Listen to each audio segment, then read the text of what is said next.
So what I wanted to cover today with trail cams is a few different topics. Is time of year when we start setting them up, and then kind of talk about the brands here. Well, I don't know about the brands, but like we got a cell camera versus non. I know a lot of you guys already know what that means. As far as, this sends pictures. The cell camera will send you pictures to your phone using satellites and subscriptions where you can instantly get your photos or updated every so often of what's going on your trail cams, which is very useful with some setbacks. And we'll go over that in a little bit. Then versus where you have to physically go out and get the SD cards out of these guys and put them into a computer or some sort of device in order to download the photos and see what's going on. So there's benefits to that and disadvantages, clearly. More travel time, more time out in the woods. Who doesn't want that? But it's when you have family and life, sometimes that's a hard way to go.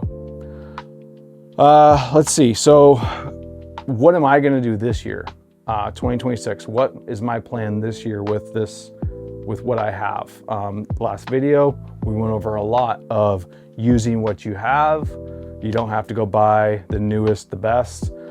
And this is the plan, is where I'm going this year is where I've been going for the last couple of years. I've gotten into some good elk. Clearly, I don't have anything to show you guys where I've harvested anything because I haven't yet in this area.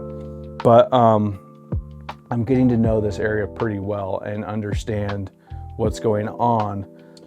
I'm going to run 2 cell cameras this year. I have 4, but I'm going to run 2 due to budgets. I think I'm going to run 2 cells in a couple of my locations. And I think that the bulls in the summer, personally, I could be wrong. Let me know if you think this is not correct. The bulls are going to be higher. They're going to be higher in elevation compared to where cows are. And so I'm going to try to find the higher elevation areas to set up. I think I'm going to run a cell cam up high, a cell cam down where I typically would. And then I'm going to, there's a couple spots that I want to try out that are fairly easy to get to quickly, where these are kind of in between these areas where I can go in and check these maybe one time before season opens or in the early season, start of September, early season. I can go in and check these while out on a hunt and see what's going on in these in-between areas. I'm trying to get more understanding of the land that I'm hunting and what the elk are doing in these areas. So that's my strategy this year. I'm going to run 2 cells and then these 2 that are not. And that's the game plan. So let's see. So what is the benefit of the cell cam? I mean, it's very obvious, elephant in the room here. You get instant gratification. We get instantly can see what's going on. I don't have to travel out there and, get the SD card out.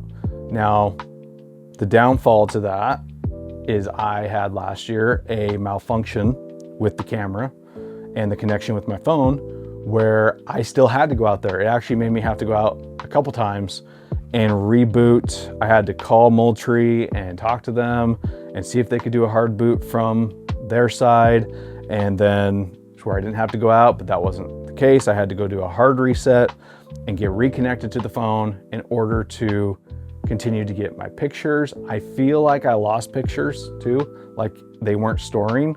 They say they have an internal SIM card, I believe, and that you should still get photos that were happening during that time. I don't think it was happening, but I didn't like that. I didn't like that was a problem. Now, as far as brands, like the Moultrie, from reviews, I've heard mixed reviews on it. I can't say I've had a whole lot of malfunctions other than that one situation. It's been pretty straightforward. I think they do pretty well on their cameras as far as the quality.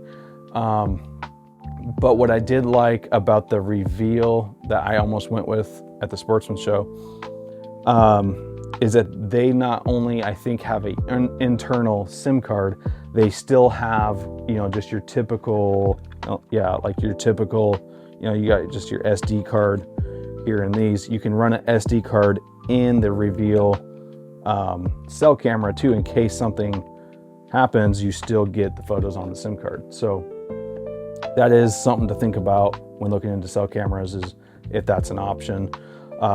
If I'm, you know, going to refer someone to a cell camera, I think I would go with the Reveal. I think I would. Obviously, I've never tried it, but I've heard good things.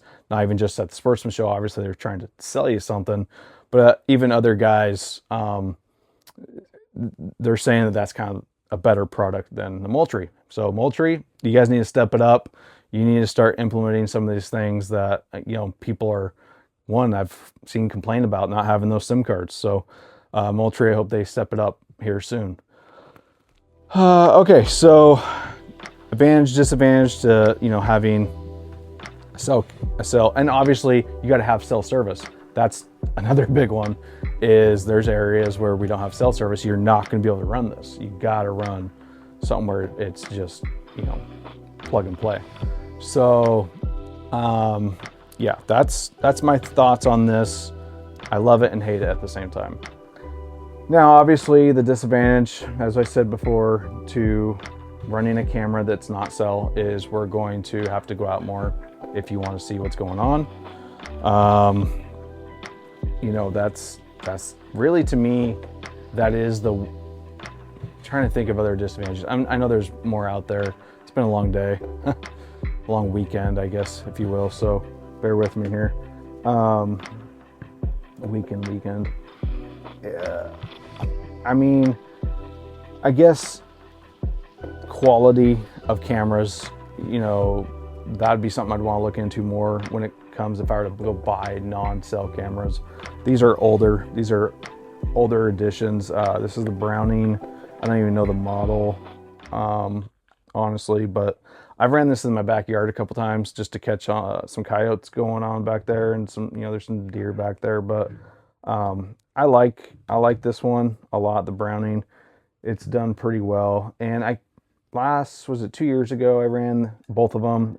This is the Stealth Cam. I think Stealth Cam is a pretty good camera. They've been around for a long time.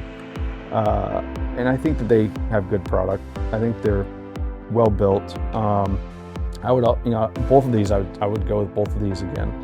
The Stealth Cam and the Browning. There's a lot of different ones out there that are not cell that you guys can look into. Let's see. I don't have a whole lot of disadvantages really with this, other than you're going to go out there more. You're going to go out and have to check them, and that's just the way it is. So plan is, you know, to get these guys set up this year in some areas. I know that the cell service is either weaker or non-existent at all. Maybe in some darker, deeper pockets. Well, not deeper, like I said before. I want to be able to access these pretty quick in case I do need to run up and, you know, check on these out in the woods. I need to be able to get to it fairly quick because I'm on time constraints to get back home with our busy lifestyle of having 10,000 kids. So, and that's not facts, we don't have 10,000 kids, we just have, you know, close to it. So there you go. Let's see, what else do I want to go over with the trail cams? Set up with the trail cams when you get out there. Height, I learned recently on you should go listen to it, the Blacktail Coach podcast. They had a guest on there. Don't remember the name. If I can find it, I'll put it in the description. The Blacktail Coach podcast, one, is a great podcast. Go check those guys out. I love their stuff.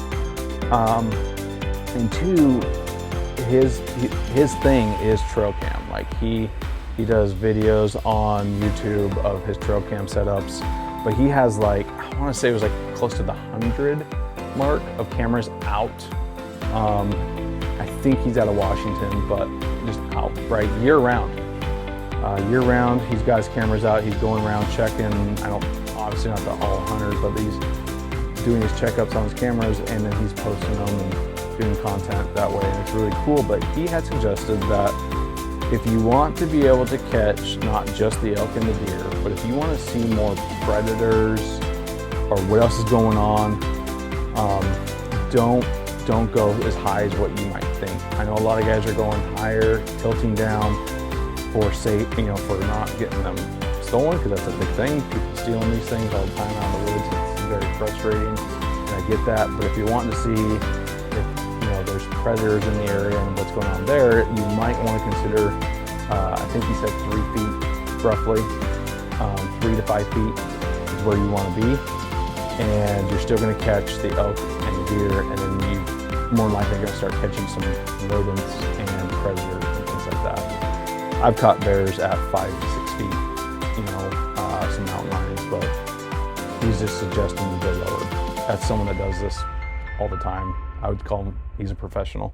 Again, go check it out on Blacktail Coach Podcast. Let's see. What are you guys going to run this year? Comment, let me know what you guys are doing with cameras. Give me some advice. I'm wanting to learn more and more about, anything we can do to better our game. Thanks for watching. Again, thank you for all the support, everyone that's supporting us. As I mentioned in the last one, let's keep the brotherhood. Let's stop devouring each other in this community.